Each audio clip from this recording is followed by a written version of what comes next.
Hello and welcome to the first ever Newtype Arena podcast, episode 1. My name is Ursa. I'm Daxi. And I'm Astral. And today we each picked out 3 filler cards from GDO1 or Newtype Rising that we think are really good. So, first off, what is a filler card?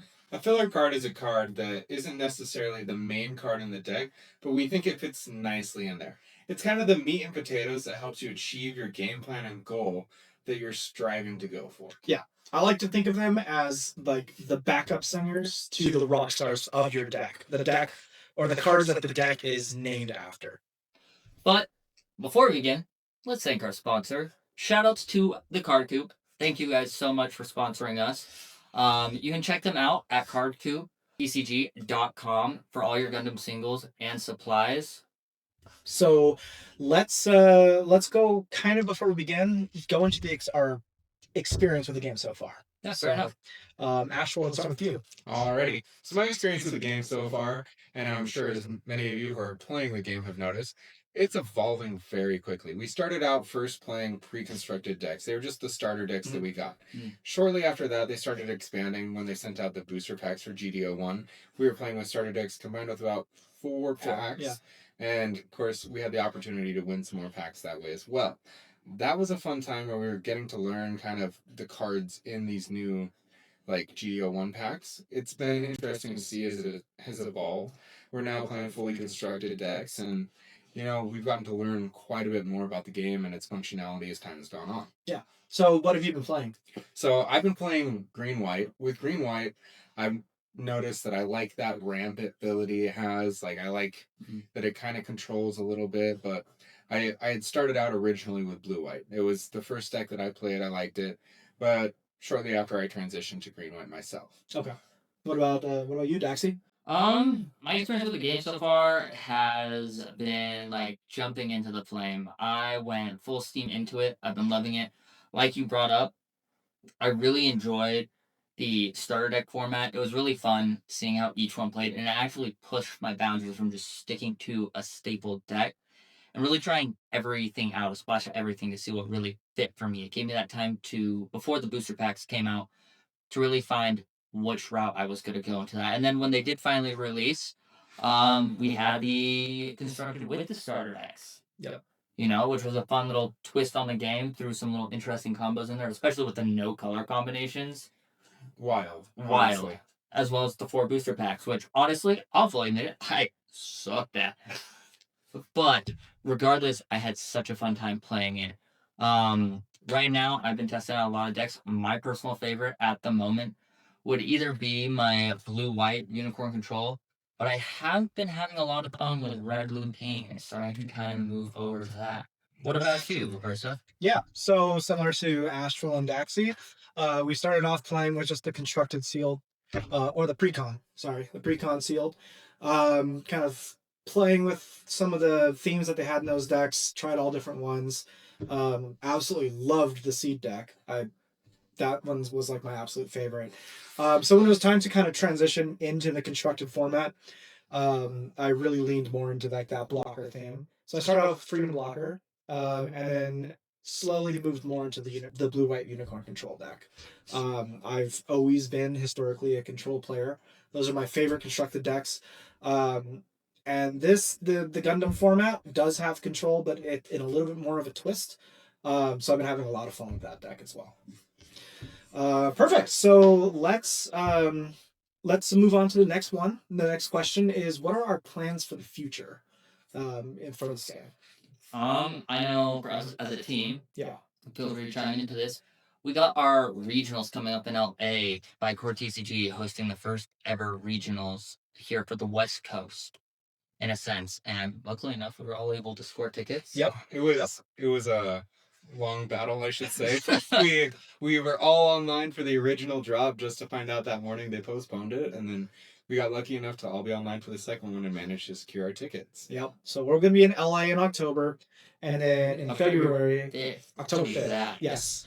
So if you're there, say hi to us, call us out, or let us know. We might have some surprises for you guys if you come say hi. We might have surprises. We definitely have surprises. Oh yeah, 100%. We're bringing gifts for all the viewers that come up. Yeah. We might tease it a bit on our socials. Yeah. definitely. You'll have to see it. But feel free to reach out to us, say hi. We'd love to see our listeners, for sure, especially with that face to face. And then after LA, I think our plan is to do Vegas as well. Yeah, Bandai Card Fest. Yeah, It's gonna be fun. That's going to be in February in Vegas. Great temperature for that. But also, we get to see what the game is going to become. Because not only is it just a tournament, we get to see future product releases. Mm-hmm. We get to see spoilers. There's going to be live performances there. Voice actors from the original show, which I personally love and what's helped me get into this game. As well as they're going to be doing a lot of side events, 2v2 formats, free-for-alls and all that I'm really excited to go. And there's prizing for all of it. Yeah, Yeah, I'm ready for it. Yeah, So, if you guys are able to make it there, we hope that you can, and we would love to see you there. it's gonna be a fun time. For sure. All right. Let's go ahead and move into our main topic. So let's talk about our cards, our picks. So Astral, let's go ahead and start with you. What was your first pick? All right, I'll start us off with talking about the Roselle. So the Roselle is a blue unit. It's level 3 with a cost 2. Its AP is 4 and its HP is 3. Its type is the Earth Federation. It doesn't have a link, but it provides early pressure on the EX bases. Not only that, it's favorable versus the Lifrith with that 4-3 damage to health ratio. It could actually survive a block from a Lifrith with taking out the Lifrith to get rid of a blocker. Now, the nice thing about it is it goes kind of toe-to-toe. So what we've talked about, and you were the one who came up with this idea, it would be the 100% or 0%. Do you want to explain that a little bit? I like to see my units as, in this game, you're either 100% alive or 0% alive. There's no like decay as things get hurt. So Still doing the same amount of damage, essentially. exactly, if you're doing 4 damage into a Lifrith and you're still alive with 1 at the end of that combat, it's still effective. It's still going to have to deal 4 damage to kill it off. Mm-hmm. Or if they don't answer it, if they don't respect the fact that it's still alive, you can swing it again and still get that extra 4 damage on. As you mentioned, when you go toe-to-toe with another unit, you want that to be the only time that happens. You want something to die in that trade, or a unit to be destroyed in that trade. And when you go in with that Rizel, and they have a Lifrith blocker, they have a difficult decision to make at that point. Now, the nice thing about that too is when you go in with the Roselle against that Lifrith, it leaves it. If they leave that card, it sets you up for attacking the larger units as well. That 4 AP is a formidable attack. Mm-hmm. I know we've seen it a couple times 100%. in battle. It can wipe units, but it can also cause enough damage to the point where if you have a couple cards that ping, which we'll be talking about later, it could honestly cost them a larger unit and kind of blindside them. The reason I like the Roselle, as kind of like you guys were bringing up, is especially kind of brought up a little bit there with the red blue pink, is the fact of you still get to toss it out that early game to 3 for 2, so you still have that 1 up, whether it's EX resource to get that really early pressure or just if you went first. But with that, a lot in your red blue pings are 3, 2, and this is a guaranteed EX base if it goes through. Oh, for sure, yeah. The amount of pressure it puts on the field For the amount immediately, of cost. for its too. cost, for costing only 2, that put 4 power on the field, I guess. Yeah, and you could play it at turn 2 if you go second. So Yeah, very you have early that game. extra resource. Yeah. Definitely. Absolutely. Yeah, that was a great pick. I think we can all agree that the Rizel is an amazing unit. It definitely is. Oh, 100%. All right, Daxi, let's go with your first choice. My first one actually isn't a unit, guys. It's a base. Okay. And it's going to be the green base that came out in the set, and that is the Zanzibar. The Zanzibar is a level 4. It does cost 2. Okay, so we're kind of out there with the white bases and all that. Xeon Warship. With it, when you play it, whether it's first to play or whatever, if it's your turn, you can deploy a Xeon unit card from your hand that is level 4 or lower from your hand. I've been seeing a lot of this in gameplay being very helpful for that rush tactic. Aggro. Yeah, especially for those people now that are running the Shards out the wazoo with the full frontal with the Sion juice.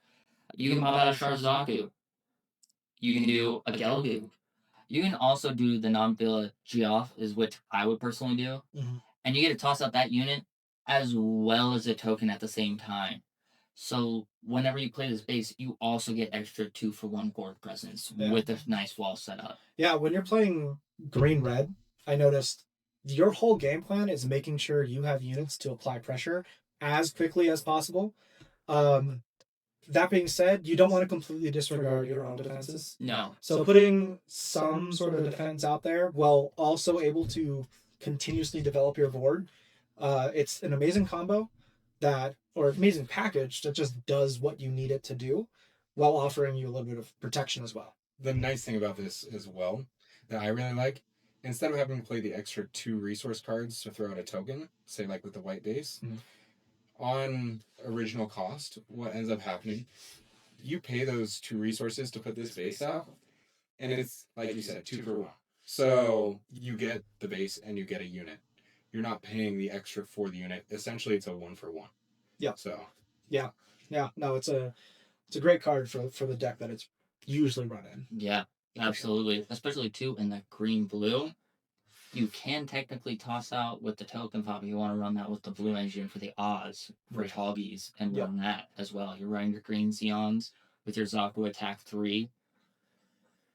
Overall, that's my card. What about you, Ursa? What is your first pick? Yeah, my first pick is the Perfect Strike Gundam. So this one it's a white unit. It's a level 5, costs 3. It's a 4/4 with blocker, and on deploy, it will bounce a unit with 1 or less HP remaining on it. It is a triple chip alliance type, and it pairs with any Earth Earth Alliance pilot. I always get Earth Alliance and Federation mixed up. But Easy to do. Earth Alliance. So I picked this card because it's an interesting one. It does have, I consider its deploy effect kind of a downside in a lot of cases. Sometimes when you play it, they have a unit that's been beaten up but has 1 HP left.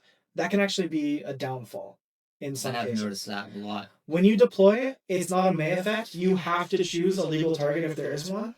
So if there is like an Ale Strike that has 1 remaining damage on it, or for From example, crashing and stuff, yeah. if it's linked, you have to bounce it, and that just gives them a whole fresh new Gundam with their link to play.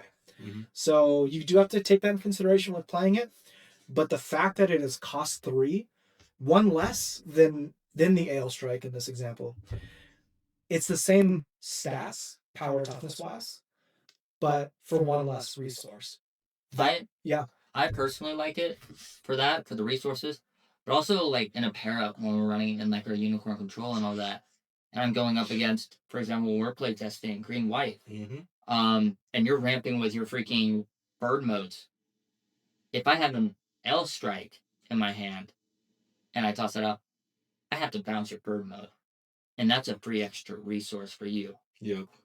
That kind of shuts that down. While this, I can play it, still do the damage I want, and still have 2 resources to tap out an additional blocker. That's why I personally like it, and I think it's a very good pick. Yeah, I think it costing 1 less is the whole reason why I got so high on this card. You can still end up pairing it. It pairs with a lot. Usually it's just Kira in your deck if you're running this card. The Kira's purist build. Yeah, typically it's going to be Kira that you're linking it with, but the fact that it matches with any Earth Alliance card, That is nice. it is nice. It leaves room for it to be better later on too, as more cards True. are printed. And for the small downside of maybe having to be a little more careful with when you're playing it, but it can also get rid of those Char's Zaku tokens that are 3/1s and just they cease to exist as soon as they bounce. Mhm. So it can still be an upside, but you have more resources the turn you play it over an Strike, allowing you to play smaller cards like Overflowing Affections, leaving up for unforeseen incidences. Just gives you more flexibility with your turn than playing an Ale Strike, linking it, and that's your turn. Like that, those are your resources you have for that. The other nice thing with it being a blocker card, there are bases that can stand it back up, and so you can attack with it dealing that 4 damage is formidable in a lot of cases. So especially if you're targeting base or shields, and then standing back up once you're done having it as the blocker unit. Oh yeah, yeah. That The Archangels, yeah, that card For that is recycle engine is so really good. 100%. definitely. Okay, well let's go ahead and move on to your second card. All right, my second card, I gotta say it's my favorite card that I picked today. Okay. The artwork on it is gorgeous, and that would be the Shenlong Gundam card. It is a green unit, level 5, with a cost 4. It's a 4/4, so 4 AP, 4 HP. It has Breach 4, which is extremely nice. Ooh. And I know in our playtesting, Daxi, that Breach 4 can do some damage. It definitely packs a wallet. My deck do be a stinging. Yep.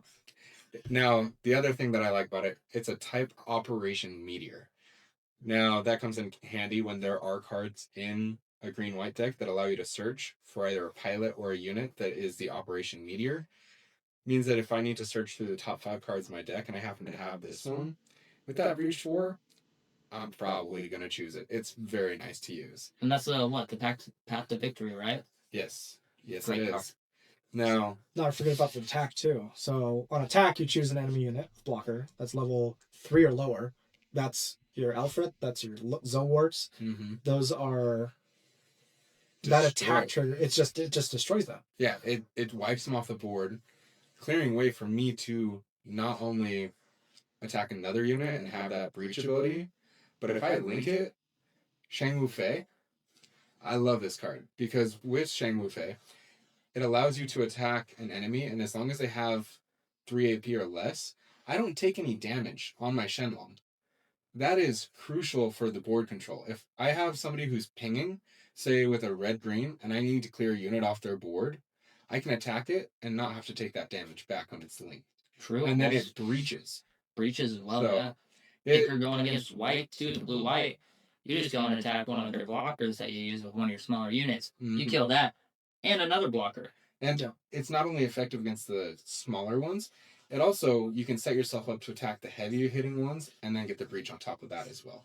So it just applies so much pressure on the board. It really is very nice. And especially in a green-white deck, I think it's crucial. I know some people run them without, but I personally choose to run it with. So it's a good choice to make. Honestly, every single time I go up against it, it's been a terrifying thing to deal with. Oh yeah. Yep. Now, moving on, we'll go ahead and move on to you, Daxi. Yeah. Yeah, my second card, I had to do a bit of thinking about this one, but I think I settled on it, and that's the Show of Resolve. Obviously, blue command, level 4, cost 3, get to draw 2 cards. Let's face it, card advantage is good in any game, right? Especially this game. Especially this game where we don't have a lot of card draw, guys. Right now, I've been using this card a lot personally, especially the late game for it. When I'm either running out of gas or I need more combos, or when I'm starting to top deck to avoid that, so I have more options in hand. Nice thing about it, and we'll get into it later, I'm sure, with some other picks, is I don't have to discard a card when I use it. Yes, it's a 3 resource, but with it, getting those 2 cards is so instrumental. I can't explain how many times it saved me, whether trying the pilot I needed, a link pair even, or that base I need to toss up to hold myself through to swing the tides in a game. And when you're top decking, sometimes at the end of a game, if you get a Show of Resolve and you pull that link pair, that could be game. So it just gives you so many options. It keeps you from running out of fuel going into the later game. If you're up against a deck that's not in blue, that doesn't have those card advantage, you can outlast them and just be left with so many card options later on. And if they are running blue, it helps you keep up with them. It's kind of just like you either have it and you're good on cards in the late game, or you don't, and you will, if you have to kill them before they have a chance to basically out option you. Yeah. Much. So yeah, no, that's a fantastic pick. Yeah. What about your second pick? Yeah. So going into that, actually, my pick is on the same category as it. It's Overflowing Fashion. So it's white command. It's level 2. It costs 1, and on its main, you draw 2, discard 1. So this card is not card advantage, because you're essentially replacing the card itself Mhm. with your draw, and then discarding it, or discarding a card. So you're on par with the amount of cards in hand. Yeah. But what this card does is filter your hand so well. The fact that you can play it so early in the game means that if you have it in your starting hand and everything else is subpar, you're kind of okay. You can dig for options while sort of not risking having to mulligan, or if you do mulligan and you end up with a an affection in hand, you're okay because you're like, okay, well, I can get the hand that I need to add out on it. Yeah. In the later game, if you end up having it in your hand, you can now throw away those earlier units and get cards that are going to finish it out. Exactly. You can get your links. You can get the game plan. You can get the rock stars, going back to that analogy, to really help smooth out your game plan Mm-hmm. and smooth out your lines in the game. I love overflowing affection for that exact reason. Daxie and I have talked about it before. I used to just throw them out. I would, very beginning of the game, play every single overflowing affection. Draw, play. And I was the same way, to be honest. But he gave me some advice. It's not always the worst to hold on to it. Mhm. Because sometimes you do have a good hand. I know you talked about not having to mulligan. You didn't mulligan for a reason. Keep that card in hand sometimes. Play it out a little bit. There have been times where I've had an overflowing affection, and I've had an extra pilot in my hand and an extra unit. They don't link. So I was able to play the overflowing affection at a 1 resource cost, and I actually drew in to that pilot that I needed and was able to discard the one that I didn't. Now, Talk about a lucky card draw. yeah. Now, That's what overflowing does for you, though. I mean, Right? yeah, if it wasn't for Daxie's advice, I would have just kept playing them.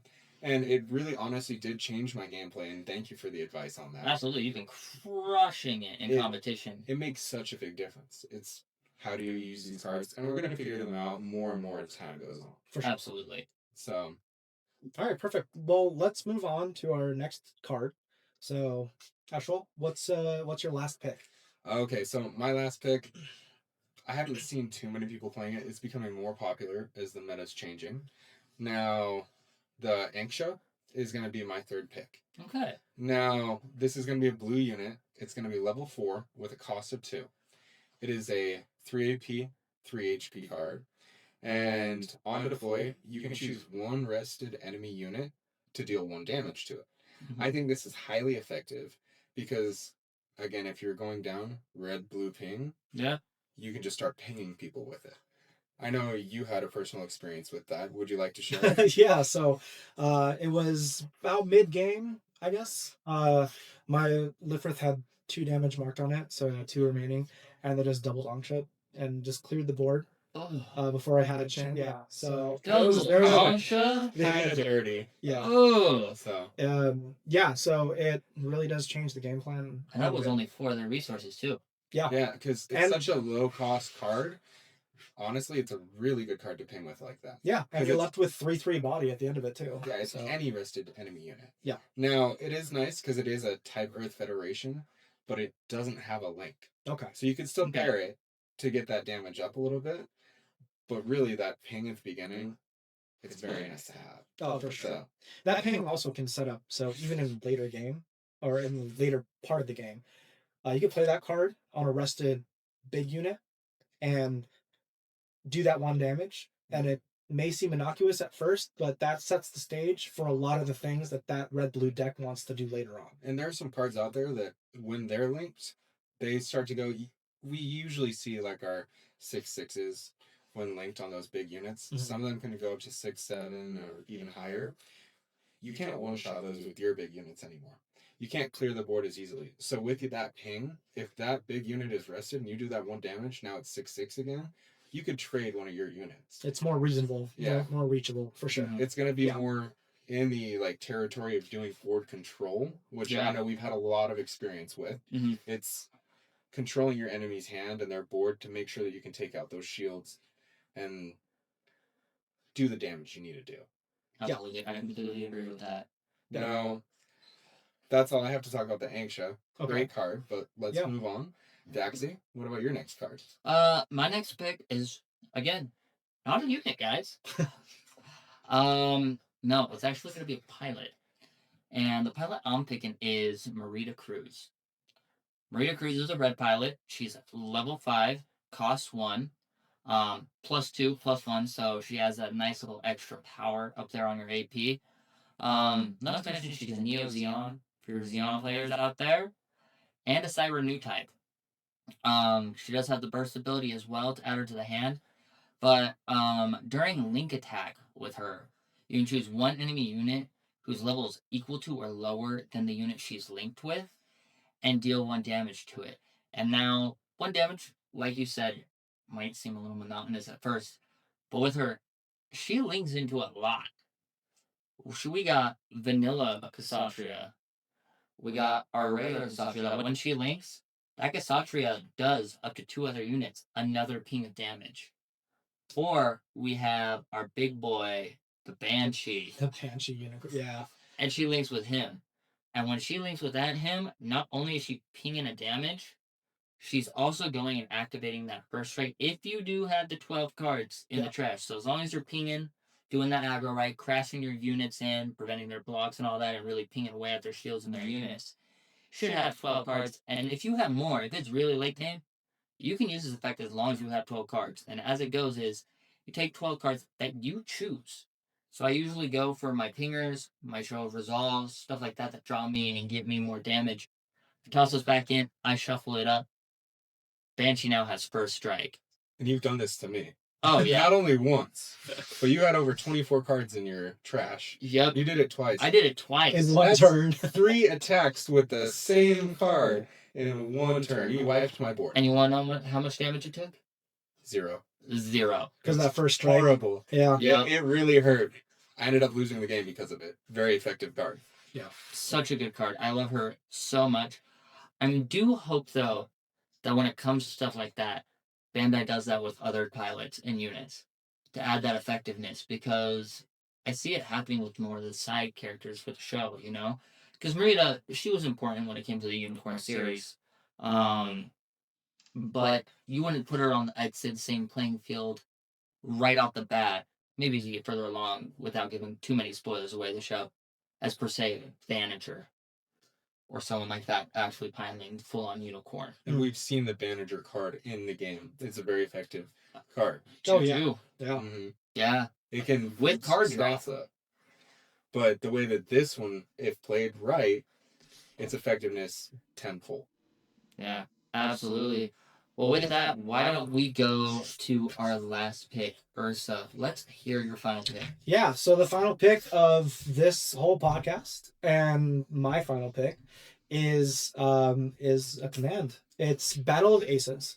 It's a red command, level 3, cost 2. It has a burst. So when it bursts, you choose 1 damage unit, you deal 2 damage to it. Okay. And then on its main or action, you choose 1 damage unit and deal 3 damage to it. So going back to like the Anxia and that red-blue ping deck that we see that's dealing chip damage in, this card single-handedly closes out that chip damage that you do. It finishes the job.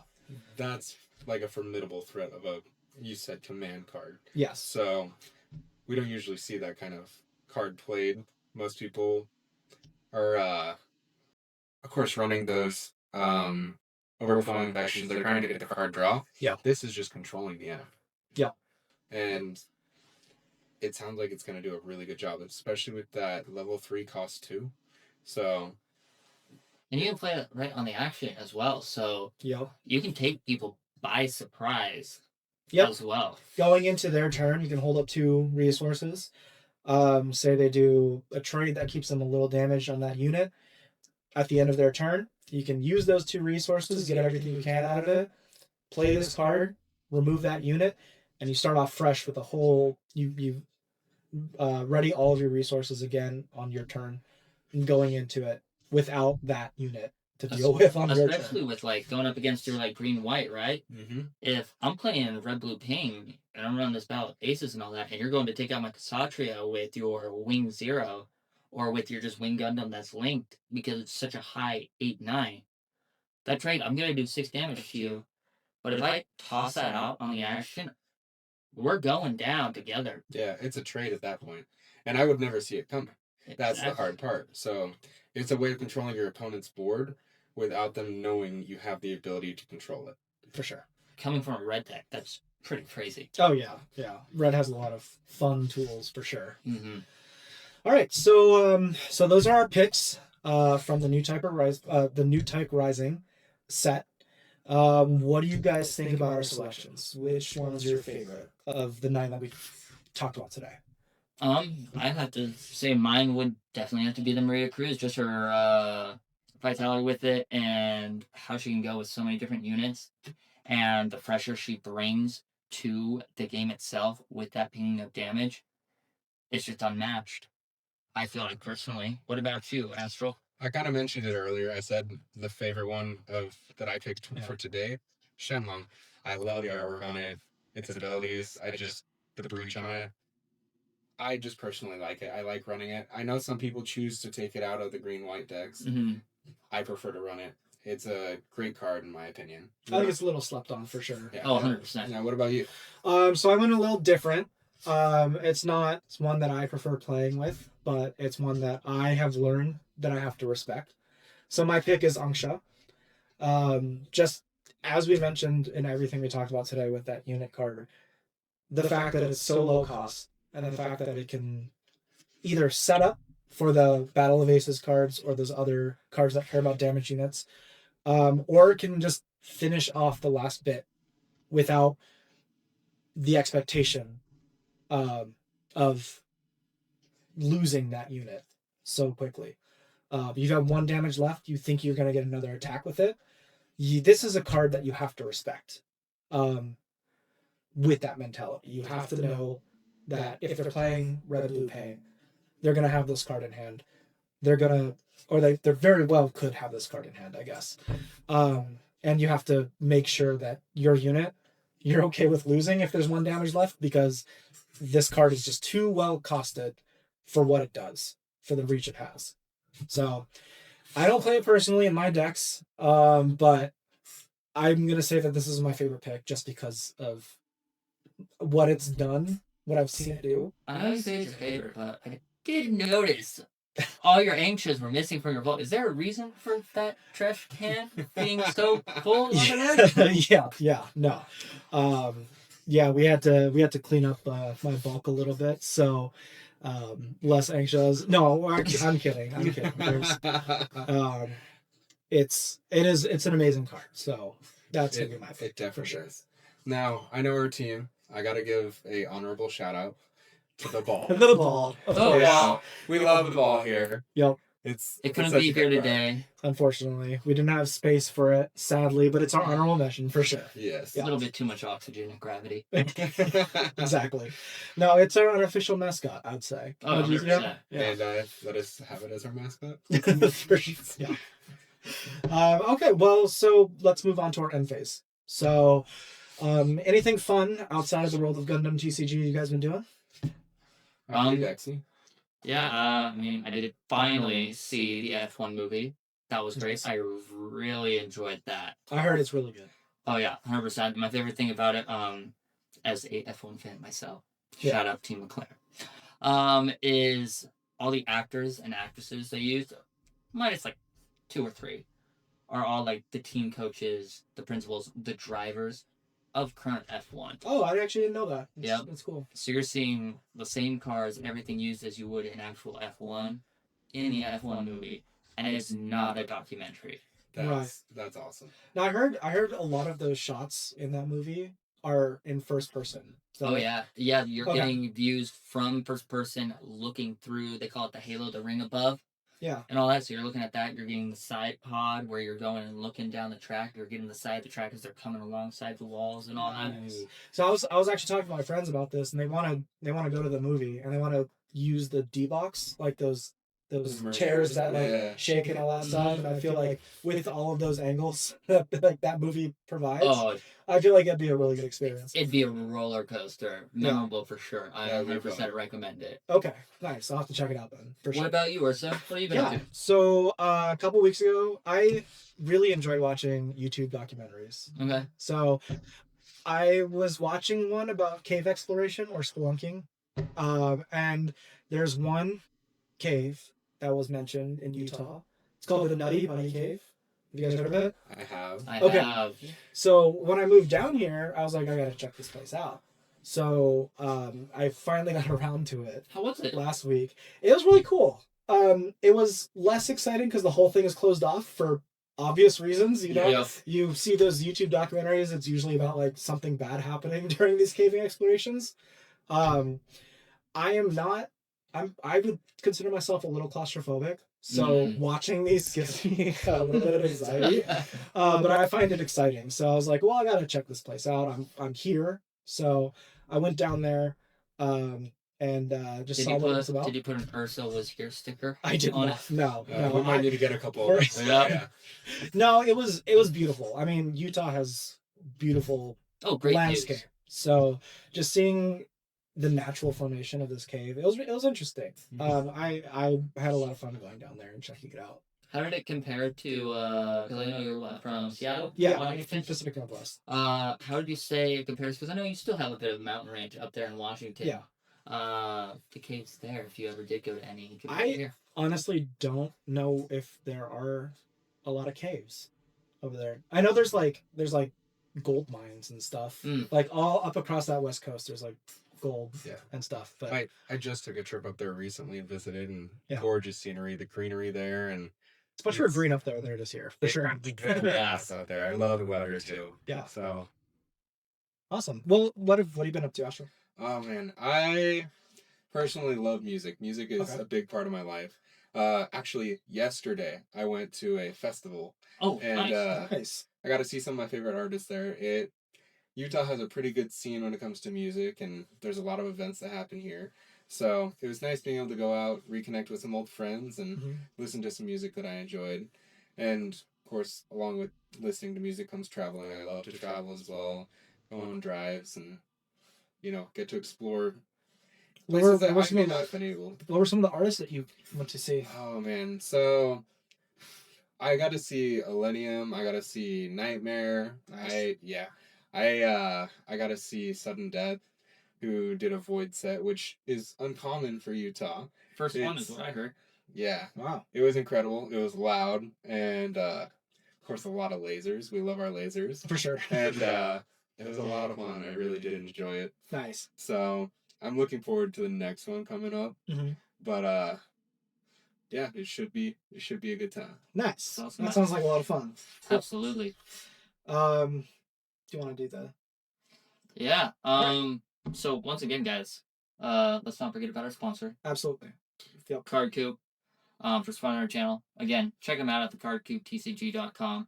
Link in the description. Yep, got the link right down there. It'll take you to their TCG player as well as their homepage. If you guys are interested in other TCG games or need any supplies as well. Shout out to Dylan. Always been there for us for day one. It's been Yep. phenomenal to work with, and what a great shop to play at as well. They do tournaments. Yeah. Highly recommend. If you're ever in the Salt Lake Valley, definitely come play. You'll see us there. Come check them out. It'll be great. Yeah. Any more thoughts or so? Nope. Let's move on. So to our listeners, what is your favorite card from GDO 1? What's your favorite filler card from GDO 1? Do you have any picks that you would have chose over any of the ones we did today? Just let us know in the comments kind of what your thoughts are. Finally, if you like this episode and you want to see more content like this, feel free to subscribe. Hit the bell notification. Don't forget to leave a like. Leave a like, thumbs yep. up. Comment That and would- share. We love that too. Yep. Yeah. So just let us all know what your thoughts are in the comments. We'll be doing more content like this. We'll be doing podcasts, gameplay videos, Vlogs. vlogs. Yeah, vlogs from our Deck travels. profiles as deck well. profiles. Pretty much anything related to Gundam TCG, you'll find it here. So like I said, if you just want to see more of it, feel free to subscribe. We'd love it. I really appreciate it. And if you see us at the upcoming events, such as LA's Regionals or Las Vegas Bandai Card Fest, come say hi. Yes. Yeah. Please, We'd please. love to meet. We'd love to meet you who are watching us, and get to know you guys a bit more. Absolutely. But that's all we have today. So thank you very much for watching. Yeah. Pilots, have a good one. Thank you. See ya.